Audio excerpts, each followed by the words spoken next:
दोस्तों, कल राखी का पर्व है। हमारे यहाँ राखी के पर्व को बहुत बड़ा महत्व है। लेकिन जब से व्हाट्सएप यूनिवर्सिटी आई हुई ना, तब से बहुत से चीज़ों पे क्वेश्चन मार्क खड़ा हो जाता है। हमारे पूर्वजों ने जो चीज़ें हमको बताई नहीं थी, वह ये व्हाट्सएप यूनिवर्सिटी हम लोगों को बताती है और हम लोग कंफ्यूज हो जाते हैं कि राखी पूर्णिमा के दिन क्या यह करे या ना करे। नमस्कार दोस्तों, मेरा नाम समीर शरद देशकर, मैं नागपुर शहर में रहता हूं और आप सभी लोगों का स्वागत करता हूं सीखो हिंदू सीखो इस चैनल के ऊपर में। अगर आप नए चैनल पे तो सब्सक्राइब जरूर कर लीजिएगा, क्योंकि इस तरह की जानकारियां सिर्फ और सिर्फ इसी चैनल पर आपको देखने के लिए मिलती है। तो आज का विषय है राखी पूर्णिमा। कल है राखी पूर्णिमा और राखी में क्या नहीं करना चाहिए, जो लोग बताते वह उसके अगेंस्ट में मैं खुलासा करने वाला हूं आपके सामने में। तो देरी नहीं करते, बढ़ते वीडियो की तरफ। आजकल हम कलयुग में राखी बांधते हैं, लेकिन पहले यह राखी बंधन नहीं था, एक रक्षा सूत्र बंधन था।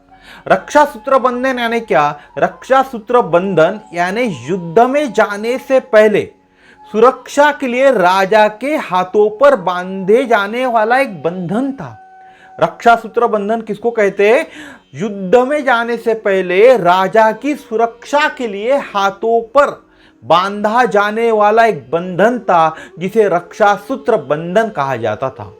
रक्षा सूत्र बंधन बांधने का एक कर्म होता था, बहुत बड़ा कर्म वो होता था। इसमें मंत्रोच्चार के बाद राजा के हाथ में रक्षा सूत्र बांधा जाता था। जब भी किसी राजा के हाथ में रक्षा सूत्र बांधा जाता था, तब एक कर्म होता था, बहुत बड़ा कर्म, यानी एक यज्ञ होता था, मंत्रोच्चार होते थे, बहुत बड़ी विधि होती थी। उस विधि के बाद ही राजा के हाथ में जो रक्षा सूत्र होता था वह बांधा जाता था। बाद में इसका उद्देश्य बदल गया और यह बहन द्वारा भाई को बांधी जाने वाली राखी के रूप में मनाया जाने लगा। कब बदला यह मुझे भी नहीं मालूम, लेकिन हम बात करूं कलयुग से ही बात करते, तो कलयुग के अंदर में पहले जो रक्षा सूत्र बंधन था उसका उद्देश्य बदल गया और बहन भाई को राखी बांधती थी, उसको उसी के रूप में मनाया जाने लगा। लेकिन जब से व्हाट्सएप यूनिवर्सिटी या सोशल मीडिया का चलन बढ़ गया है, तब से कोई भी उठकर नया धर्मशास्त्र रच रहा है। जो धर्मशास्त्रों में बयान नहीं किया गया है, ऐसा धर्मशास्त्र रच रहा है और लोगों के मन में राखी पूर्णिमा को लेकर गलत फहमियां पैदा कर रहा है, गलत बातें लोगों के मन में बिठा रहा है। इस त्योहार से पहले प्रसार के माध्यम से ऐसे अजूबो गरीब संदेश भेजे जाते, जिससे लोगों का हिंदू धर्म से विश्वास उठ जाए या उन्हें त्योहार मनाने से रोका जाए। यही इसके पीछे का उद्देश्य लगता है। आजकल मनाई जाने वाली राखी पूर्णिमा एक पारंपरिक क्या है? हमारी परंपरा है। हम जो राखी पूर्णिमा मनाते वह हमारी एक परंपरा है, पारंपरिक कई पीढ़ियों से चलती आई हुई परंपरा है। बहन द्वारा भाई के हाथों में धागा बांधने की एक रस्म है। एक भाई को एक बहन राखी बांधती है, धागा बांधती है, एक रस्म है वो।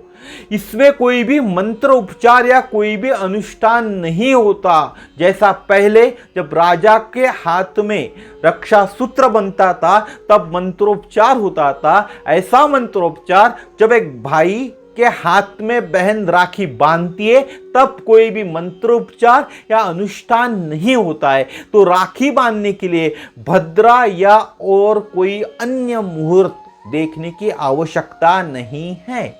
कहने का मतलब क्या है इस वीडियो के पीछे? लोग आजकल कहते हैं कि भद्रा है राखी पूर्णिमा के दिन, तो भद्रा में रक्षाबंधन त्योहार मनाया जा सकता है क्या? भद्रा में बहन भाई को राखी बांध सकती है क्या? क्यों नहीं बांध सकती भाई? क्योंकि यह कोई हम लोग कोई अनुष्ठान करके, कोई मंत्रोपचार करके भाई को राखी नहीं बांध रही बहन। ये क्या है? एक रस्म है, एक परंपरा है, पारंपरिक परंपरा, सॉरी आधुनिक नहीं है, पारंपरिक हमारी परंपरा चलती हुई आ रही है। इसीलिए राखी बांधने के लिए कोई भद्रा या कोई अन्य मुहूर्त देखने की जरूरत नहीं है या आवश्यकता नहीं है।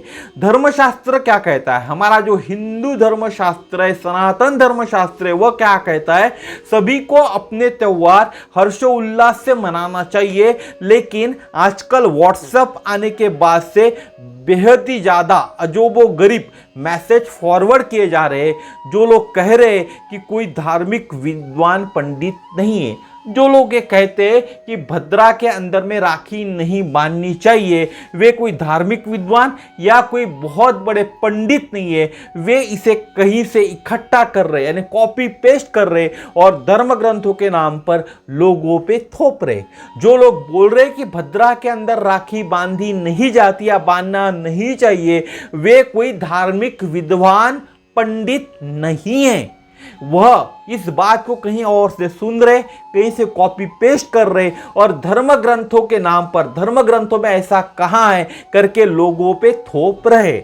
आजकल इसी को भद्रा दोष कहा जाता है। भद्रा दोष के अंदर में राखी बांधना नहीं चाहिए ऐसा कहा जाता है, इसी को भद्रा दोष के नाम से जाना जाता है। लेकिन असल में हर राखी पूर्णिमा पर भद्रा होती है। आपने जितनी भी राखी पूर्णिमा आज तक देखी होंगी ना, हर में भद्रा होती ही है। हर साल जब भी राखी पूर्णिमा आएंगी तब भद्रा होंगी ही। हमारे पूर्वजों ने हमें कभी कोई प्रतिबंध नहीं बताया है। आप देखिएगा, आपके दादा परदादा जो लोग थे, उन्होंने राखी पूर्णिमा के दिन भद्रा के समय राखी नहीं बांधते, ऐसा कोई प्रतिबंध आपको बताया था क्या? तो राखी पूर्णिमा के दिन राखी कब बांधनी चाहिए? राखी पूर्णिमा को हम दिन में सूर्योदय से सूर्यास्त तक कभी भी राखी पूर्णिमा मना सकते या राखी बांध सकते, क्योंकि हिंदू धर्म के अंदर में सूर्योदय का महत्व है, रात का महत्व नहीं होता। सूर्योदय जब होता है तब हमारा दिन शुरुआत होता है और जब सूर्यास्त होता है तब हमारा दिन खत्म होता है। इसीलिए राखी पूर्णिमा के दिन सूर्योदय से लेकर सूर्यास्त तक कभी भी मनाई जा सकती है, कभी भी राखी बांधी जा सकती है, उस पर किसी तरह की कोई भी रोक नहीं है। और दावे के साथ मैं ये कह सकता हूँ कि धर्म ग्रंथों में भी कहीं भी इसका जिक्र नहीं है। किसका जिक्र नहीं है? जो लोग भद्रा कहते हैं ना, भद्रा का जिक्र हमारे धर्म ग्रंथों के अंदर भी कहीं नहीं है, जिसको भद्रा दोष के नाम से जाना जाता है या माना जाता है। इसीलिए आज के बाद अगर आपको कोई कहता है कि भद्रा दोष है राखी पूर्णिमा के दिन, उस वक्त राखी नहीं बांधनी चाहिए, तो उसे बोलिएगा कि ऐसा कोई भद्रा दोष होता नहीं है। अगर होता तो हमारे पूर्वज पहले हमको बताते थे कि ये भद्रा दोष है, इस वक्त राखी नहीं बांधी जाती। राखी एक पारंपरिक परंपरा है, एक भाई के हाथ पे रक्षा सूत्र बांधने का एक परंपरा है। एक भाई के हाथ पे एक बहन रक्षा सूत्र बांधती है। इसीलिए बिंदास आप राखी पूर्णिमा मनाइए। सूर्योदय से लेकर सूर्यास्त का समय है, उस वक्त कभी भी आप आपके भाई के हाथ पे राखी बांध सकते। इसमें कोई निर्बंध नहीं है कि भद्रा होने के कारण इस वक्त से इस वक्त ही राखी बांधनी चाहिए। तो दोस्तों, आज के वीडियो में मेरे ख्याल से मैंने आपको ऐसी जानकारी दी जिस जानकारी के बारे में आप अछूते थे। तो इसीलिए इस चैनल को आपको सब्सक्राइब करना चाहिए। इस तरह की ऑथेंटिक जो जानकारी रहती है ना, वो सिर्फ और सिर्फ आपको इसी चैनल पर देखने के लिए मिलती है। इसीलिए आपको ये चैनल सब्सक्राइब करना चाहिए, बेल आइकन को भी दबाना चाहिए, ताकि इस तरह के वीडियो सबसे पहले आपके पास पहुंचे। दोस्तों, कल राखी पूर्णिमा है, आपको राखी पूर्णिमा की शुभकामनाएं। धन्यवाद, नमस्कार, जय श्री राम, जय हिंद। आपका दिन शुभ हो।